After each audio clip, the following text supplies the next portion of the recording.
Bonjour, je me présente Louis Mazurel, thérapeute de la relation humaine, et je vous propose cet exercice de 5 minutes, prendre conscience de nos deux réactions face aux autres pour vivre des situations nouvelles.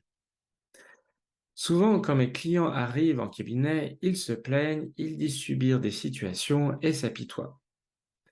Mais en fait, quand on creuse une situation désagréable, eh bien, cette personne-là va parfois prendre la posture du persécuteur.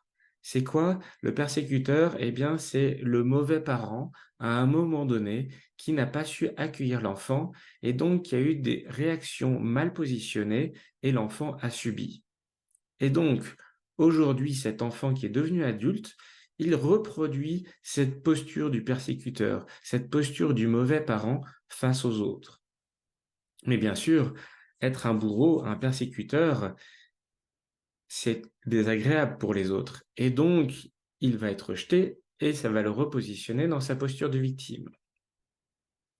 Dans l'autre situation, quand la personne vit une situation agréable face à une personne agréable, eh bien, la personne va se prendre pour le sauveur de l'autre.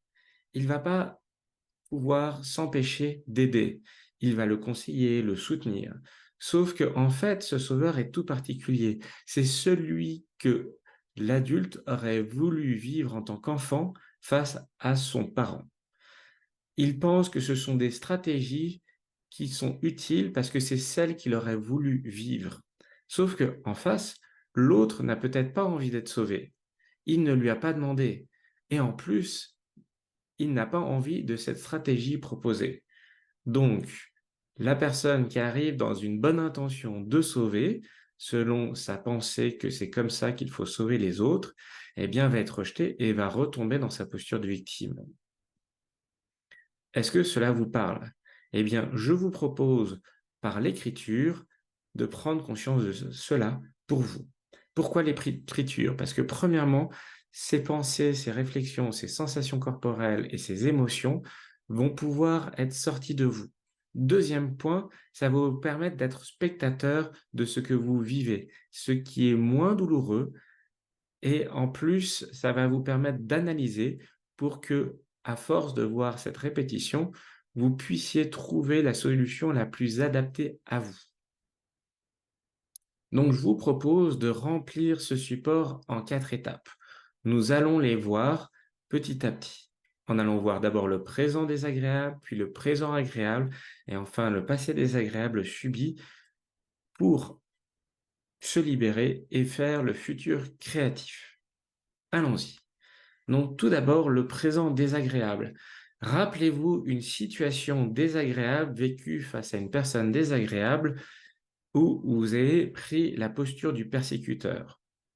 Notez comment ça s'est passé, les étapes de la relation, avant, pendant, après, les faits, qu'est-ce qui a été dit entre chacun, voir les formulations de ces paroles. Parfois, on retrouve des structures familiales de dire les choses. Puis, voyez à chaque fois, dans chacune de ces étapes, les émotions, votre ressenti corporel, vos pensées et à quel résultat vous êtes arrivé pour voir aussi la croyance que vous avez eue sur vous et sur l'autre, voire sur le monde entier à cause de cette situation désagréable. Donc, prenez le temps, voire arrêtez la vidéo, parce que là, nous allons passer au présent agréable. Donc maintenant, allons voir ce présent agréable qui peut-être s'est transformé en désagréable. Et voyez la même chose. Qu'est-ce qui s'est passé avec cette personne-là? Qu'est-ce qui vous attire chez elle? Et pourquoi vous avez eu envie de faire ça?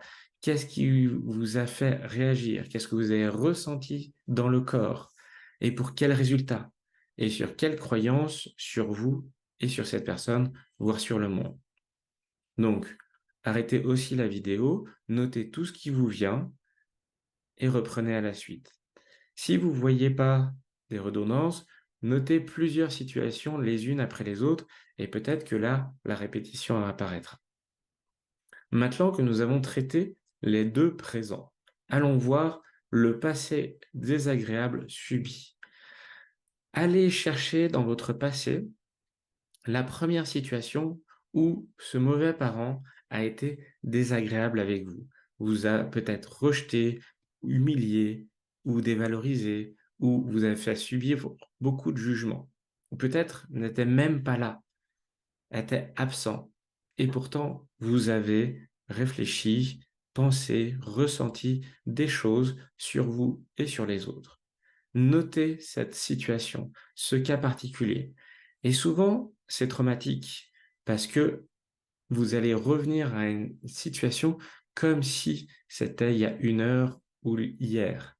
Donc, notez bien toutes ces étapes-là et prenez le temps. Nous allons passer maintenant à la situation du futur créatif. Le futur créatif, c'est souvent bloquant parce que nous avons tellement eu l'habitude de traiter les situations de ces 2 anciennes manières que trouver une nouvelle solution est compliqué. Donc, ce que je vous propose, c'est d'essayer. Qu'est-ce que j'aimerais vivre? Quelle est la croyance ou le besoin que j'aimerais vivre?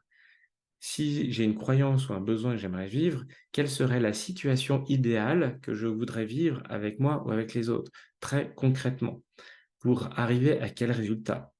Et voir ce que ça vous crée comme pensée et comme émotion. Allez-y, essayez. Si vous n'y arrivez pas, voici une première solution.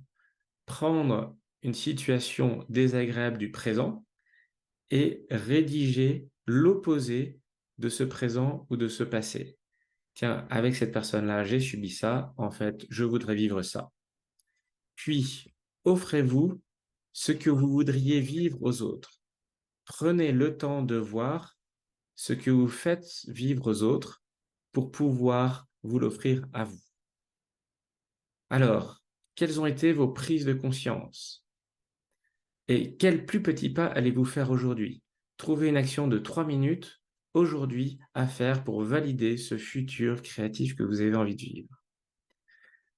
Vous voyez, ce schéma a été rempli avec les liens entre les différentes étapes. Donc, allez-y, essayez.